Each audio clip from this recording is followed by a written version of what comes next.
confronted my bitter sister-in-law, my fiancé's ex, at a family event, resulting in her being banned from all future gatherings. My 27F fiancé's ex is now my older brother's wife, so my Sil. To make it less confusing, my fiancé is George, my brother is David, and my Sil is Ella. George, 38M, briefly dated Ella, 34F, 4 years ago. Ella wanted to get married and have kids, but George did not want this with her. He was also having a lot of issues back then, partying, doing drugs, and not being the most reliable person.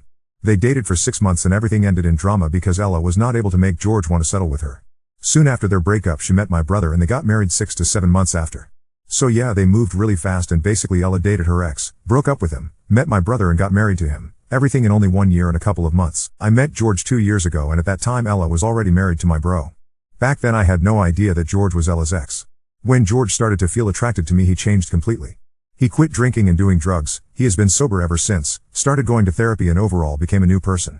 He did this because he wanted to change, and I have been with him during his entire healing journey. I am very proud of him, and we have a healthy and amazing relationship. Even if Ella was already married to my brother, she was furious when she found out I was dating George and that he was serious with me. She was so cruel and said a lot of nasty lies.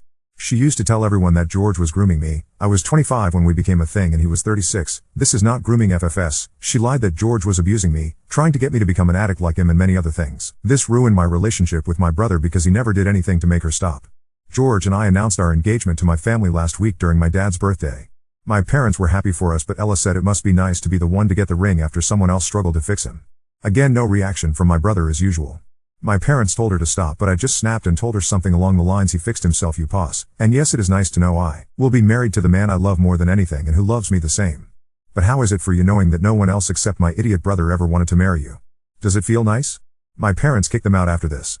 They told her that everybody had enough of her BS. She is insane because Al Thug being married, she is still bitter over the fact that her ex did not want her. She is officially banned from every family event, and my brother is now blaming me. Update 1. Yesterday I contacted my brother and asked him to meet me for coffee. It was only the two of us, and I think it was the first time I have opened my heart like this in front of him. I started off by apologizing for him being caught in the middle, but I told him I will never apologize or be sorry for loving George. I was honest and told him how much this situation has been affecting me. My brother is the same age as my fiancé, so he is 11 years older than me. During our childhood he was my protector, the person I looked up to. Due to our age difference we never really had many activities in common, and I could not wait for the moment I grow up so I can get to share more with my brother as adults. But I did not get the chance to do this because of Ella.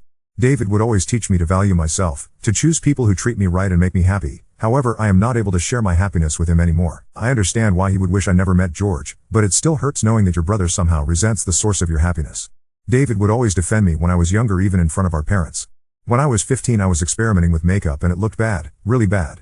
During a family function one of our uncles got drunk and told me to stop using makeup because I was too young to look like a hooker. David got mad and kicked him out for offending his sister. This is the kind of brother he used to be, and to now see how he stays aside and allows his wife to be offensive and cruel, it's really hurtful. I do not care that she is like that towards me. I don't like Ella at all and I could easily ignore her. But what gets to me the most is she constantly trying to belittle and humiliate my future husband. I have lived with this man for 2 years. I have shared so many things with him during this time, and I am certain I know better what kind of man he is. I know how hard it was for him to heal all his trauma. I know how hard he worked day by day to become the best version of himself. I know how much he loves me, protects me, supports me, and I simply lose it when I hear her crap and how she is constantly trying to bring him down. Yes, I go bear mode when he is involved, as someone told me in the comments, but I don't care.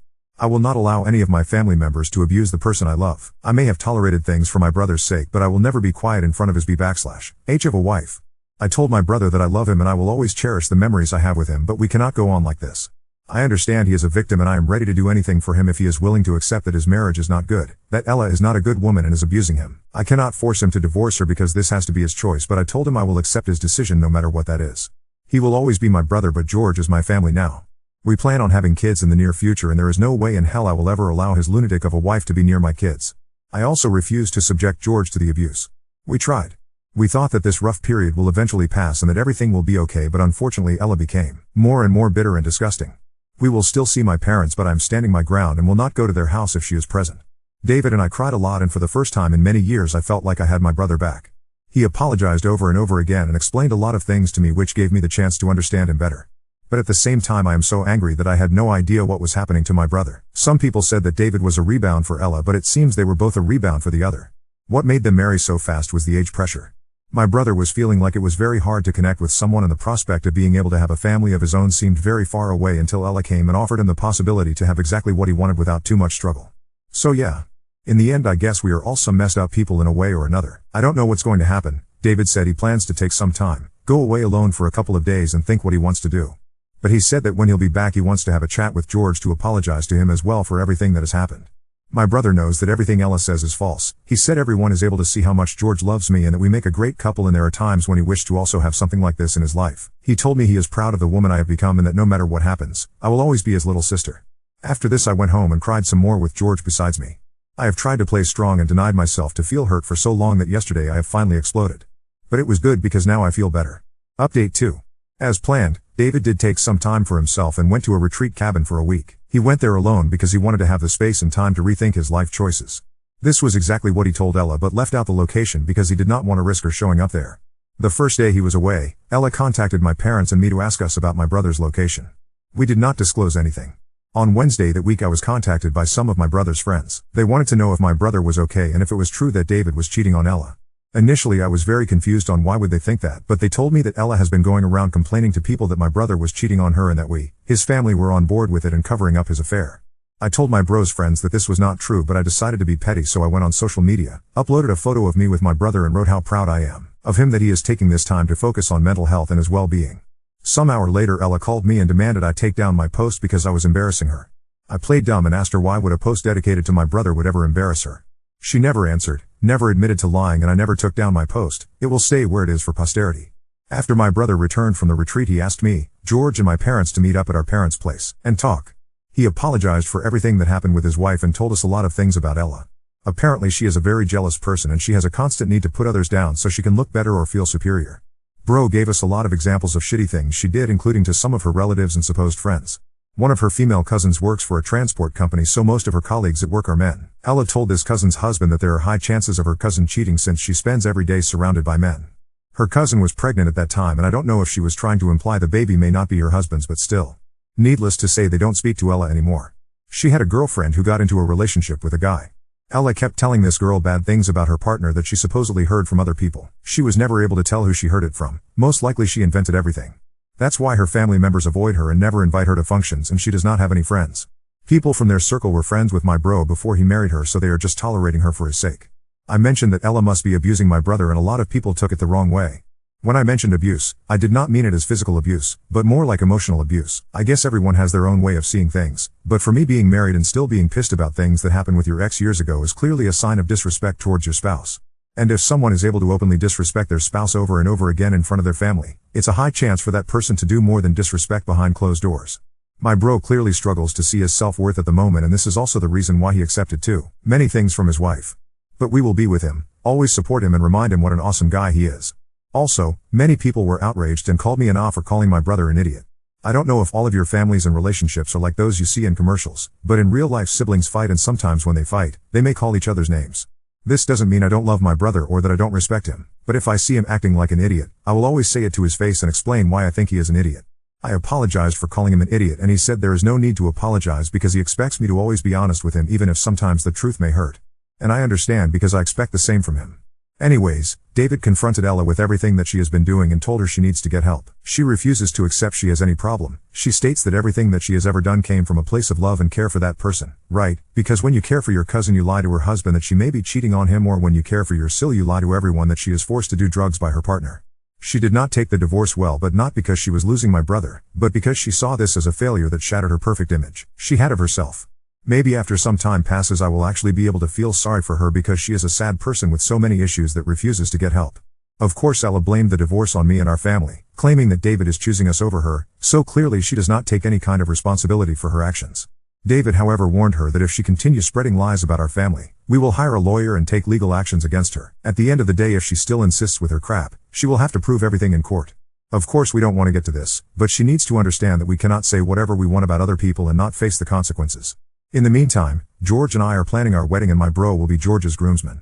They really had the chance to bond and even discovered they actually have a lot in common. I don't want to be mean, but ever since Ella is out of the picture, our family gatherings happen more often than before and the atmosphere is so light. My brother is slowly going back to his old self. He is having a good time with us, no stress, no dissociating, he is just present and enjoying.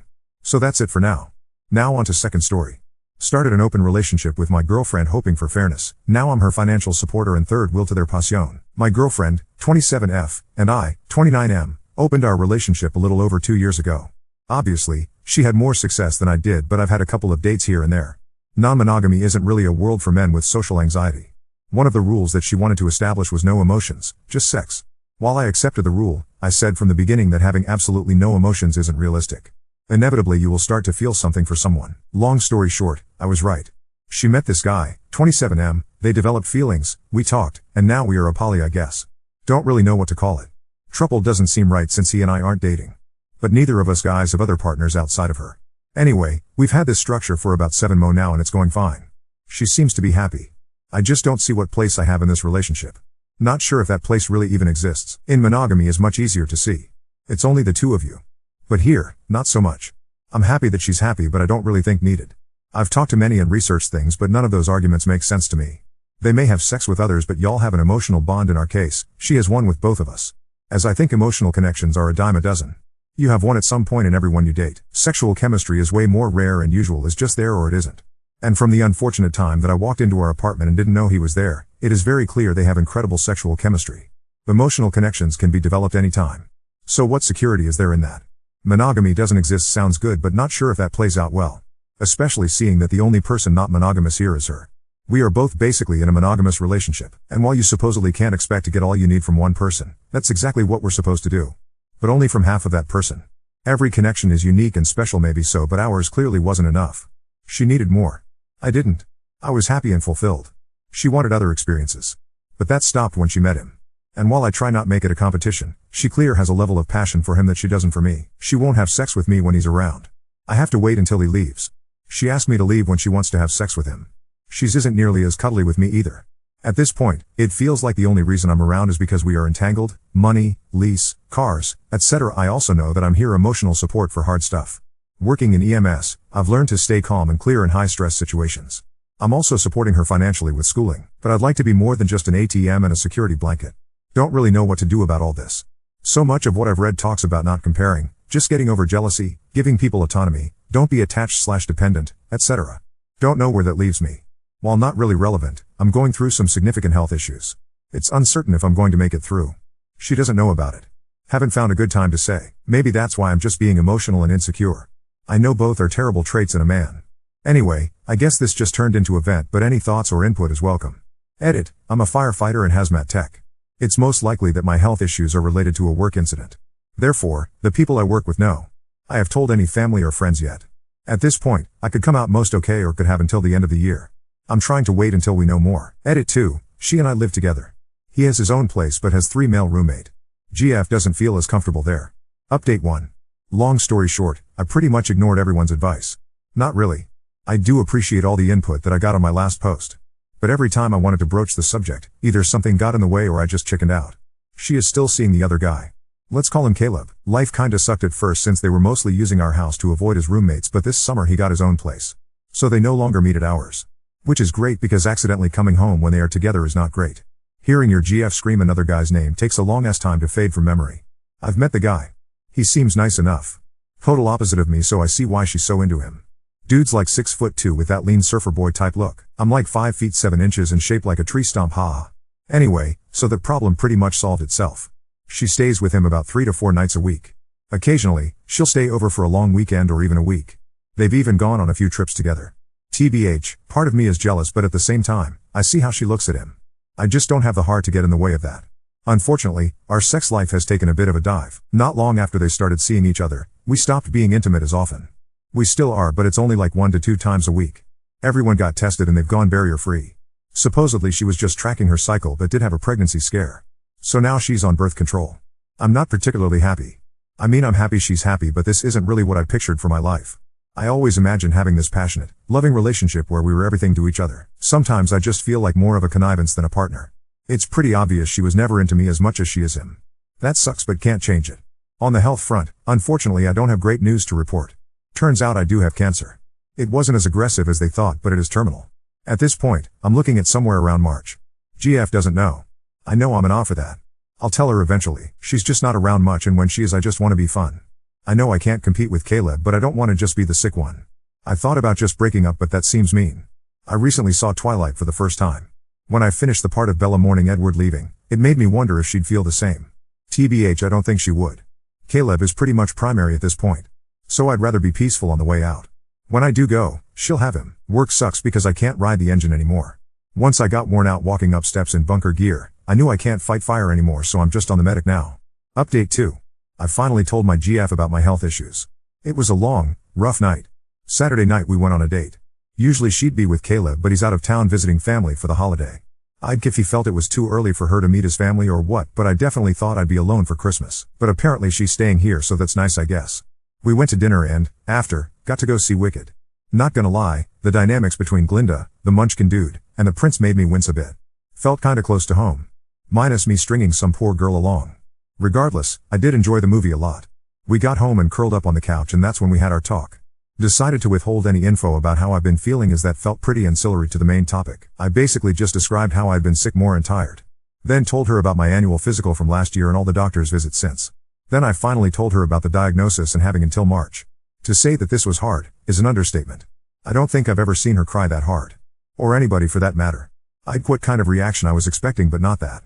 We kinda attempted to continue talking, but it was no use. So I just carried her to our room and held her until she cried herself to sleep.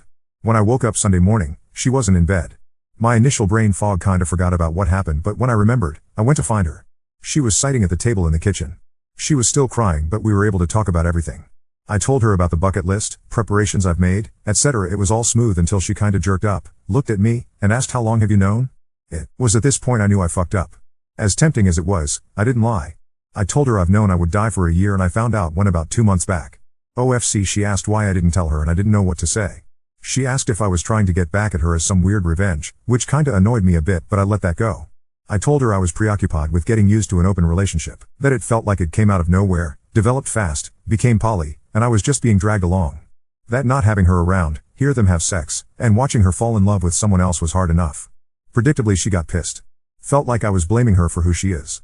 And a few more unpleasant things. At this point I just listened as she yelled and screamed. She finished.